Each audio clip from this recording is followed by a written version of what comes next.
Assalamualaikum warahmatullahi wabarakatuh. Di sini kami dari kelompok 11 akan mempresentasikan tentang puisi modern dan puisi elegi. Di sini kami beranggotakan Sri Dwiningsih NIM 003, Irin Vinka Pramudita NIM 028, dan saya sendiri Meilina Drotunafisa NIM 063. Lalu slide selanjutnya akan dijelaskan oleh teman saya. Puisi dan puisi modern. Puisi berasal dari bahasa Yunani yaitu poesis yang berarti penciptaan. Dalam bahasa Inggris disebut poetry yang berarti puisi merupakan hasil suatu karya sastra yang mempunyai ciri-ciri yang khusus.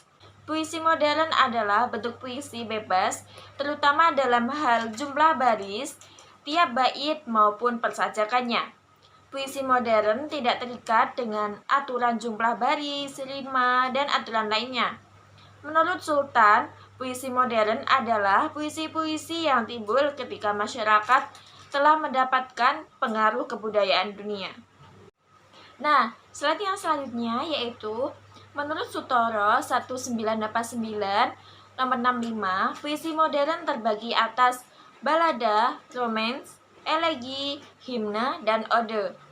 Nah, balada sendiri memiliki arti puisi yang berisi suatu cerita.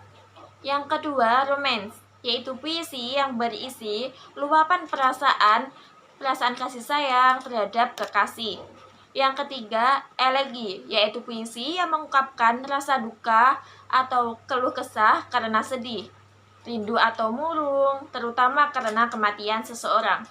Yang keempat, himne, yaitu puisi yang berisi puji-pujian terhadap Tuhan atau sesuatu yang dimuliakan seperti pahlawan. Yang kelima yaitu ode, yaitu puisi yang bertema mulia, berciri, nada dan gaya yang sangat resmi sehingga bersifat menyanjung. Puisi elegi. Elegi sudah mulai dikenal sejak zaman sastra Yunani klasik.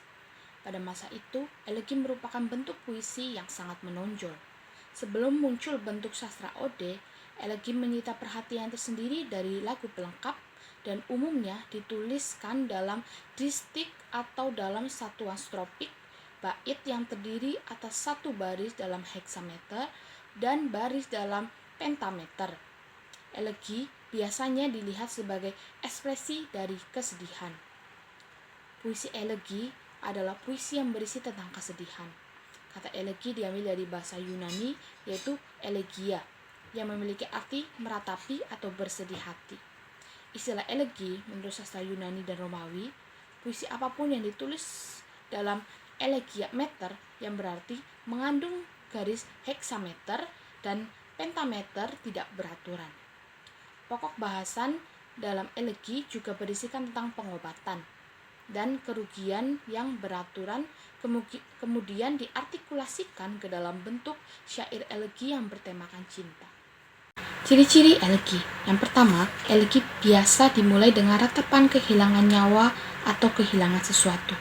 Yang kedua, perasaan duka cita yang diiringi dengan kekaguman seorang penyair terhadap orang atau benda yang tidak akan pernah kembali.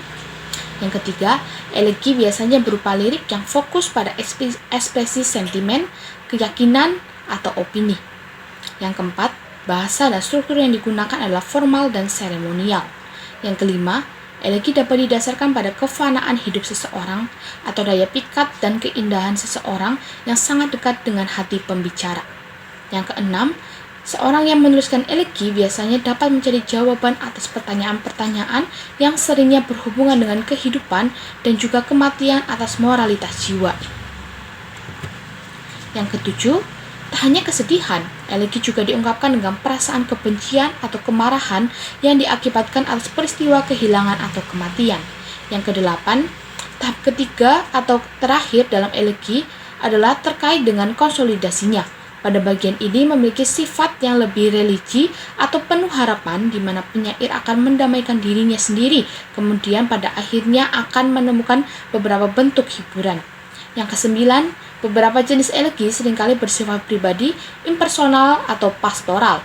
Yang terakhir, elegi menggunakan sudut pandang pertama dikarenakan adanya fokus pada pengalaman emosional dari penyair.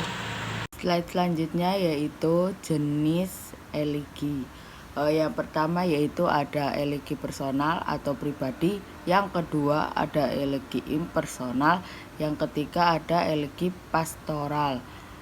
Yang pertama elegi personal yaitu dapat diartikan apabila penyair meratapi kematian teman dekat ataupun kerabat. Lalu yang kedua yaitu elegi impersonal, yaitu dapat diartikan apabila penyair berduka atas takdir manusia atau atas beberapa aspek kehidupan dan sastra kontemporer. Lalu yang ketiga tadi ada elegi pastoral, yaitu merupakan puisi yang fokus pada subjek gabungan antara kematian dan kehidupan desa yang luhur. Slide selanjutnya yaitu contoh puisi elegi. Ada karya dari Djoko Pinurbo, yaitu maukah kau menemaniku makan, makan dengan sepiring yang retak dan sendok yang patah, makan menghabiskan hatiku yang pecah. Itulah makan malam terakhir di surga kecilnya yang suram. Besok ia sudah terusir kalah dan harus pergi menuju entah. Lalu mereka berfoto bersama sementara mobil patrol berjaga-jaga di ujung sana. Lalu hujan datang memadamkan api di mata. Ia akan merindukan rumahnya dan akan sering menengoknya lewat mesin pencari kenangan sebelum malam menelan mimpinya. Sekian presentasi dari kelompok kami. Wassalamualaikum warahmatullahi wabarakatuh.